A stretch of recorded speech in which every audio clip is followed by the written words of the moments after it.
types of meetings, we cannot take the issue further. ఇంతకుముందు ఒక మిత్రుడు మాట్లాడుతూ when I was very young, I entered the profession in 94, it seems.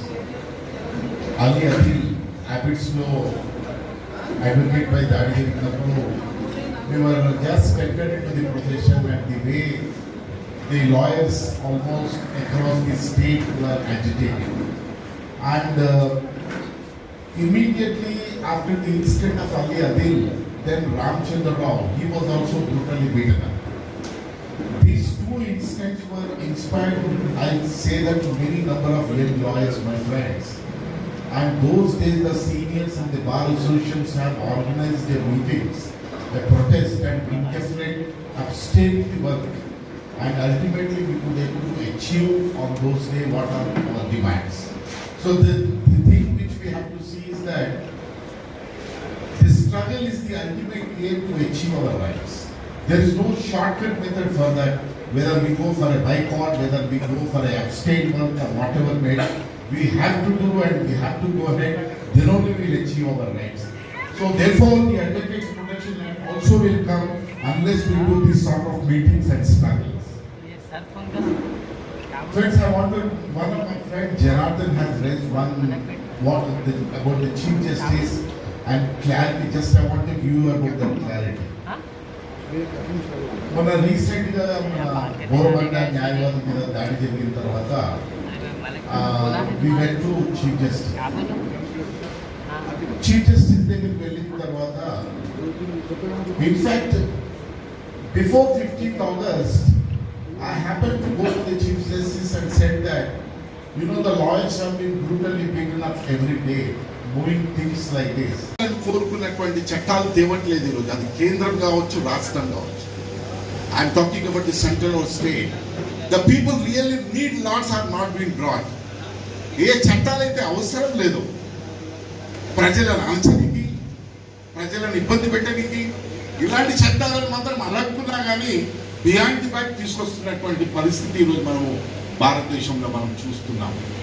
నిజంగా ఈరోజు కేంద్రానికి తెలియదా, దేశవ్యాప్తంగా ఈరోజు అనేక మంది లాయర్ల మీద దాడులు జరుగుతున్నాయి, హత్యలు జరుగుతున్నాయి, తప్పుడు కేసులు పెడుతున్నారు. తెలుసు, ఈ రాష్ట్రంలో తెలియదా? గత ప్రభుత్వం బీఆర్ఎస్ పార్టీకి తెలియదా? ఇంకా గత ప్రభుత్వానికి అయితే ఇంకా బాగా తెలియాలి లాయర్లు ప్లే చేసినటువంటి హిస్టారికల్ రోల్. కానీ ఎందుకు తేవట్లేదండి? You see, lawyers play a very dynamic role in the administration of justice. If once an act comes, we all work very fearlessly, fairly, and see that the justice would come to everyone. This is what they don't want. కాబట్టి మనమంతా ఐక్యంగా ఒక solidarity తోటి మనం fight చేయాల్సినటువంటి అవసరం ఉంది. మన అందరినీ కూడా కలుపుకొని పోదాం. Let us all together and we'll fight. Definitely చట్టం ఎందుకు రాదండి? 24 గంటల చట్టం వస్తుంది. ఖచ్చితంగా ఈరోజు చీఫ్ జస్టిస్ మీకు చెప్తున్నాను నేను వాస్తవం. చీఫ్ జస్టిస్ 15 ఆగస్టు రోజు అడ్వకేట్స్ ప్రొటెక్షన్ యాక్ట్ గురించి మాట్లాడాడంటే తను ప్రేమగా న్యాయవాదుల మీద ఉన్న ప్రేమతో మాట్లాడారనుకుంటున్నారు. బయట ఉన్న వాతావరణం, లాయర్లలో ఉన్నటువంటి ఆందోళన, లాయర్లలో జరుగుతున్నటువంటి ఘర్షణ నిరంతరం జరుగుతున్నది పేపర్లలో చూసి దెన్ హి స్పోక్.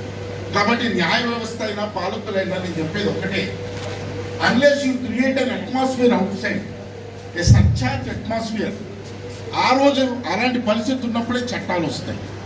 చట్టం వచ్చిన తర్వాత మళ్ళీ మనకి ఇంకొక పని ఉంటుంది మిత్రులను నేను చెప్తున్నాను, గుర్తుపెట్టుకోండి. ఈరోజు రాజస్థాన్లో చట్టం వచ్చింది, ఇట్ ఈస్ నాట్ ఎన్ కాంప్రహెన్స్. చట్టం రావడం ఒక ఎత్తు, మళ్ళీ చట్టాన్ని అమలు చేసుకోవడానికి కూడా మళ్ళీ మన న్యాయవాదులు అందరం పోరాటం చేయాలి. మనమంతా మళ్ళీ కలిసి పోరాటం చేయాలి. ఖచ్చితంగా ఈ రెండు పనులు చేయడానికి కోసము లాయర్ల అందరం ఐక్యంగా నిలబడుతూ ఒకే ఎజెండాతో ముందు పోదాము. నా వంతు సాలిడారిటీ, నా వంతు రోలు హైకోర్టులో అందరినీ జడ్జుల్ని అందరినీ కలుపుకొని ముందు పోయేటటువంటి ప్రయత్నం చేశాము. ఫ్రెండ్స్, డెఫినెట్లీ ఈరోజు ఎంతోమంది మన న్యాయవాదులు అమరులైనారు, చనిపోయినారు. ఆ చనిపోయిన వాళ్ళందరూ కూడా నిజంగా కూడా రక్షణ ఉంటుంటే వారంతా బతికుండేవాళ్ళు. కాబట్టి వారందరికీ కూడా నిజంగా మనం మీద నిలబడి మనం రేపు చేసేటటువంటి మన కార్యక్రమం సరైనటువంటి నివాళులు వాళ్ళకి అర్పించిన వాళ్ళం అవుతామని తెలుపుతూ ఈ యాక్ట్ కోసము ఈ citizen code bar executive committee తీసుకున్నటువంటి ఒక బ్రహ్మాండమైన టైంలో నిర్ణయాన్ని it would be an historic. I tell you my friends, this historic issue నేను అవకాశం ఇచ్చినందుకు ముగిస్తున్నాను.